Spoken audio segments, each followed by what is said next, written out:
Kamilah, this is so nice of you to do this. I really appreciate it. Thanks Thank for the you. invitation. I appreciate Absolutely. And I know a lot about you, and there's probably a lot I don't know about you. Maybe. But I think your story, your Herstory, is going to be really nice. Thanks. Cool. Okay. All right. So there's so many things I don't even know where to begin. But I do know that you are working. You have a film background, TV, and you're still working in that. So let me ask you this. It seems like you were in it, but then it changed. Yeah. What happened? Tell us about that. Well, I was in television for almost 10 years, and we were acquired by a large competitor in Texas. And the choice was you either move to Texas or you take your little package and off you go. So, you know, I couldn't move my family and young children, my husband, a job, we have a home. So I said, okay, well, we'll see what I can venture to find in the industry. And it just wasn't easy. I was out of work for quite some time, over a year and a half. And so that was just a big challenge for me.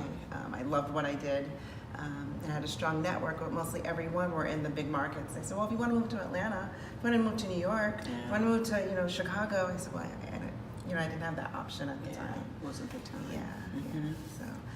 So I still keep my contacts, and so after a long period of out of work, and I started to get a lot of anxiety and frustration, and I was rejected, and the reason was they said, well, you're overqualified. I'm like, okay, I have a bachelor's degree, I have a master's degree, I have a graduate certificate, and I'm like, okay, you work so hard to get all these things, and now I'm overqualified to get a job. People are like, well, dumb down your resume. I'm like, what?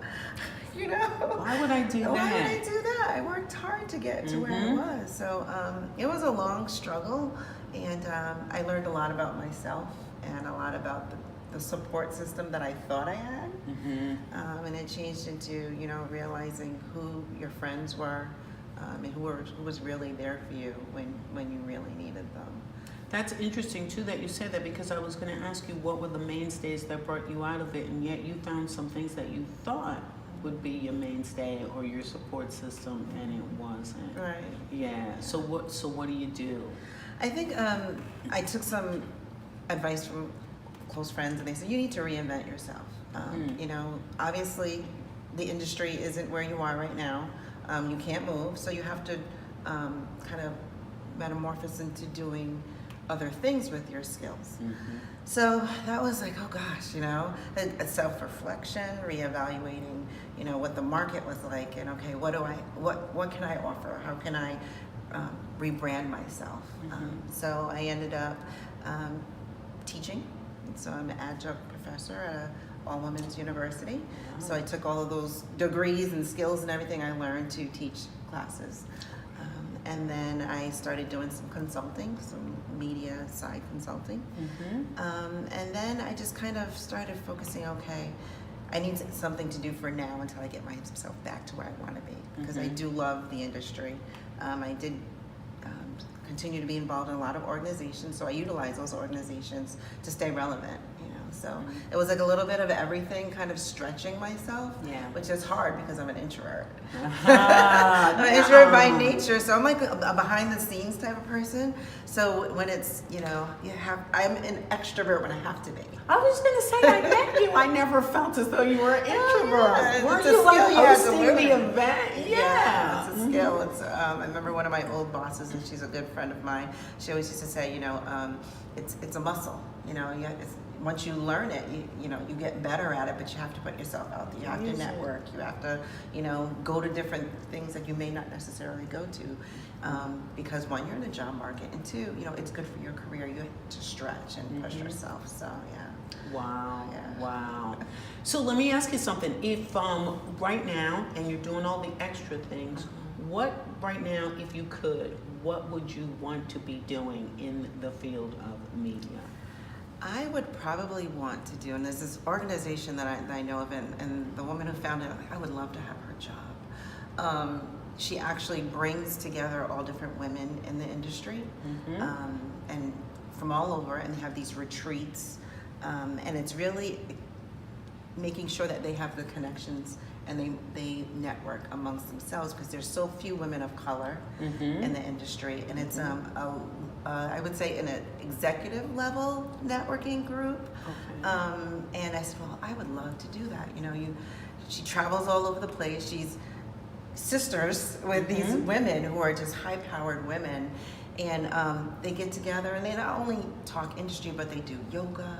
They do all these things for the whole person, and I think that's fantastic. So if I could do that, it still puts me in the industry, networking and working with all these wonderful dynamic women, but also, so much more of empowerment and building skills and building relationships, which is so important. That is a great idea. So now we put that out there, and if anybody knows of anything that's going on like that, or needs a leader of something like that, here you are. Okay, putting it in the network, in the universe. Putting it out in the universe. Yes. Very good. Yes, because the other thing is, now that you're saying that, there could be other people who are thinking they'd like to be a part of it. They don't want to lead it, they don't want to run it, but listen to all the things you say you get out of it. It is the media connection, but it's also other things that come full circle. It's everything about you. Yeah. That's interesting. So now, having said that too, I know that you are involved in NAMIC. Why don't you tell us about that? NAMIC is a national association for multi-ethnicity and communications. It's a national organization, and the goal is to bring diversity and inclusion to all areas of media, communications, and entertainment. Most of our members are in film, they're in cable, they're in radio, they're in television. They might want to be in those industries, so it's a way for them to get networking and get a flavor of the people who are in the industry.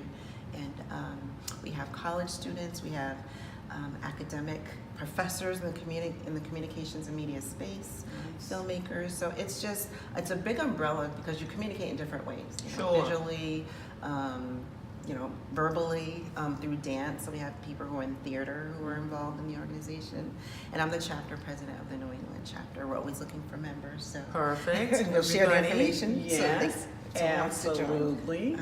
No, that's great. And because we were just speaking with somebody else, and it's a matter of, you mentioned college students, but also young people in general. You need to try different things until you might find out what it is you really want to do, right? Because you just don't even know all the things that are out there. Right. So you'd be able to help them with that. Oh yeah, right? absolutely. We do mentorship programs. Oh, good. We have internships.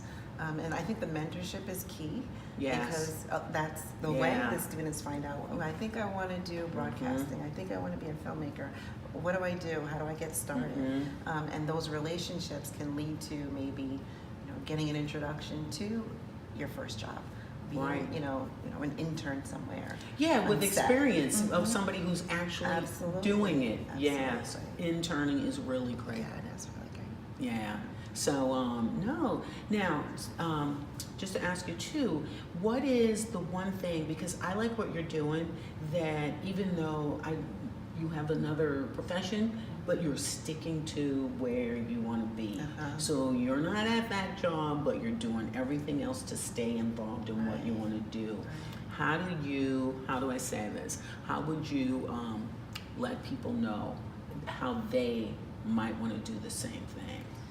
I say it's all about your network, really, and joining organizations that kind of fit what you wanted to do.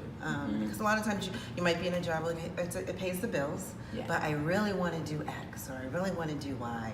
And the only way that you can get yourself those opportunities if you put yourself in a position with people who are doing that. Networking is usually your key to getting a job. So. No, that makes sense. You just get into the community of the people that you want to be a part of. Right, absolutely. Yeah. Awesome. Well, I have no concerns that you won't be there any bit. Oh, thank you. Seriously. Thank you. I'm trying. You are so busy, just like you said. Oh my gosh, I'm so sorry this is late, but really I got other things to do. It's like, oh my gosh, yes you do. Yes you do. Well, you can do that when you have grown children. My boys are, one's in college, one's on his way, so all of a sudden I have all this free time. I have my life back, so it's fun, and I get to do things that I really love to do. Yeah. This is good. I am so glad that you did this. Thank you. Thank you for joining us. for the invitation and getting a chance to share my Oh story. my gosh, absolutely. And so we are going to put this out so that people that are with us on Out the Door Morning Briefs, with a newsletter, on our website, and on YouTube, everywhere, Great, okay? great. So we want you all to reach out. Fantastic. Thank you so much. Thank you.